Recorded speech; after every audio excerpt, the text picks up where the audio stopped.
I admit it. I have a problem where I will go down a YouTube rabbit hole of watching cake decorating videos and thinking, man, I wish I could do that. I really want to try that out. And then not doing it. So, I present my new segment, Trial by Frosting, in which I am going to actually try to do the cake decorating things that I think look really cool.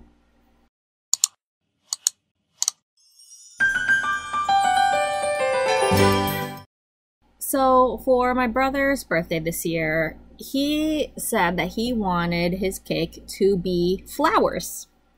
Or a whole bunch of flowers, or make it a giant flower. I don't know, something like that. And I decided that I would try to emulate some of the really cool things I had seen pictures of and whatnot, where people make a cake that kind of looks like a basket full of flowers. Now, my plan, because his birthday happened to fall on a Tuesday and I work all day, was basically my mom was going to make the cake and that day, and then I would just decorate it when I got home really fast. And in order to do that really fast, I was thinking maybe I'll try buttercream for the first time because, you know, I almost always do cream cheese frosting. We like cream cheese frosting in my house. But I was like, all right, I'll try buttercream, even though my family, you know, they're like, oh, buttercream is kind of sweet, but my brother would be least likely to mind that. And I was like, I'll make frosting flowers, even though I haven't really ever done that before. And I'll, you know, freeze them or whatever. I'll do that on the weekend when I have time. And then on Tuesday, I'll be able to just kind of pop them on the cake and everything will be good. Then, of course, my brother had to reveal that he wanted a carrot cake. And, I mean, you gotta have cream cheese frosting for a carrot cake, right? So, buttercream's out the door, we're back to cream cheese frosting, and what followed is a comedy of errors where I was trying to frost the cake with some pre-made chilled frosting, then the cake was warm and it wasn't spreading right, and then my mom was like, you have to let the cake frosting warm up, just sit down and eat dinner and let the frosting warm up. And I was like, okay. And I ate dinner, and then the frosting was so warm that it was melting all over the place. You know, it was a whole thing. I was trying to make the flowers and the cake and everything. The basket was very, like, melty, not woven. The flowers were just, like, melty piles of goo. I eventually gave up, and I sort of salvaged it by turning the top into a sort of, I sort of made it look almost like in an Air Nomad cake from Avatar with this swirly color, so it looked alright, but it wasn't what I was going for. So I was like, you know what, I really need to redeem myself because I want to try to do this. I was like, I want to try to make a frosting flower cake, and I'll even try to do it with the cream cheese frosting because I made a lot of it, you know? Anyway, on with the redemption cake. So I started out by making just a really small, like 4-inch cake, just to try to do this decorating on. So this is the tip I used for the basket part of the cake. It has these little points on it, so that'll be the spindles or whatever they're called. So basically what I do is I make a vertical stripe up the side of the cake. And then I make a few horizontal stripes going across it. So then I make a second vertical stripe next to the first one, and a few more horizontal stripes, but this time I'm kind of putting them in between the horizontal stripes that I already have. So that's what's creating my woven effect. And you just continue on like that, so on and so forth around the entire cake.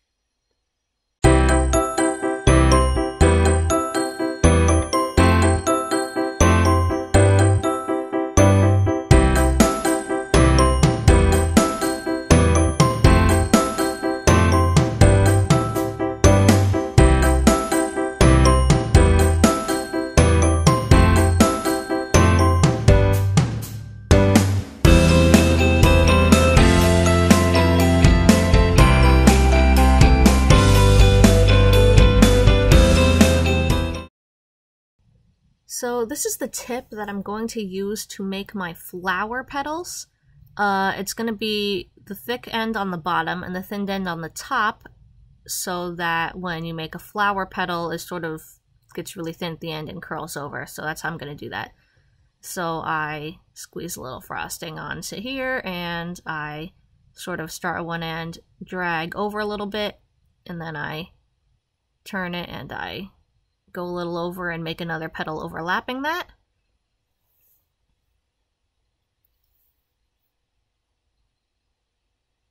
And there's a tiny little flower. I'm just going to go ahead and add more petals now around the outside, make it a fatter flower.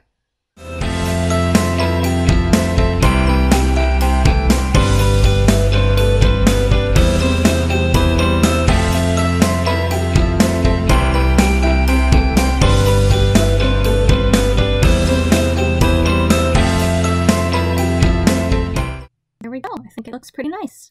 So my last frosting bag started leaking all over the place, so I've decided to try to switch to this one. It's like a curved tip.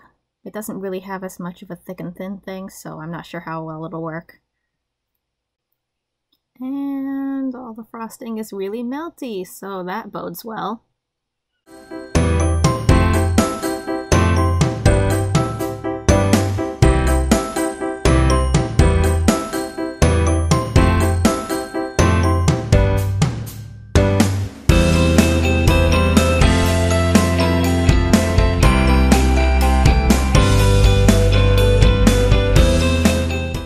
Yeah, I'm gonna pop this stuff in the fridge for a little while. So I'm trying to make my flowers with my curved tip, and it's still not really working great. I do think that possibly it could have, maybe, in another universe, if I was better at this. But, yeah, so I just sort of tried to make this into a different looking flower, maybe. Like, instead of the rose, like the other one, it's a little wiggly flower, perhaps? I don't know. I was having trouble going sideways and making the petals with this for some reason. Maybe I was just holding it wrong? Need more practice.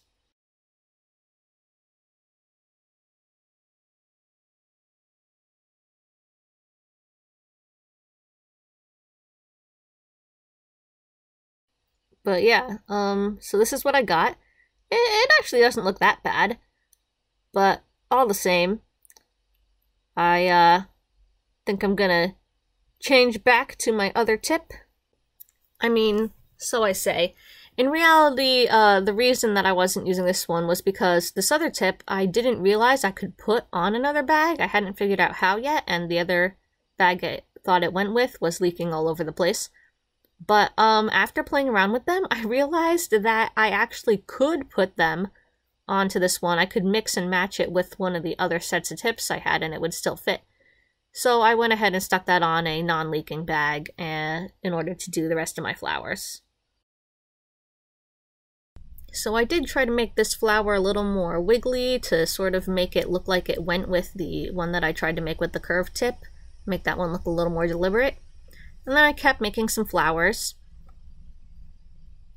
My frosting did get a little melty, and I stuck it back in the fridge for a while again. That is something that kept happening while I was doing this. In fact, you can even see in the shot the side of the basket.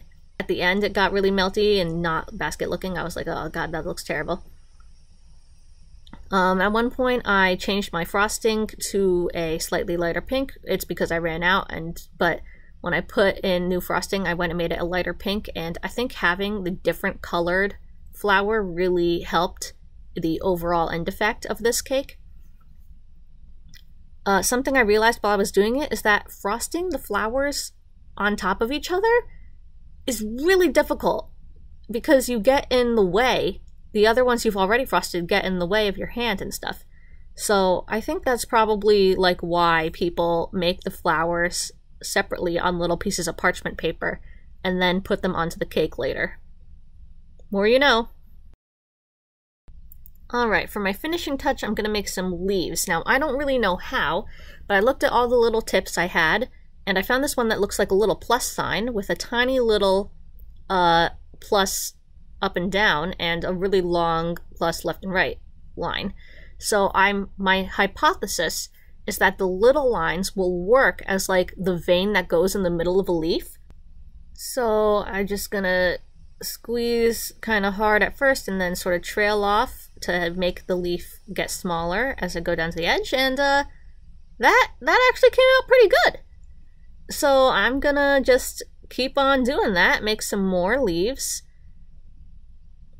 Really just want to fill up pretty much every space where there's negative space or where there's weird gaps between the flowers, I think. And, you know, just cover up any flaws. Like, I added a whole bunch of leaves over that section of the basket that was really melty and didn't look like a basket to hide that. Over anything that looks bad. And then I decided to have it sticking out of the basket in some places too, like as if it's growing out of it, you know, a little wild.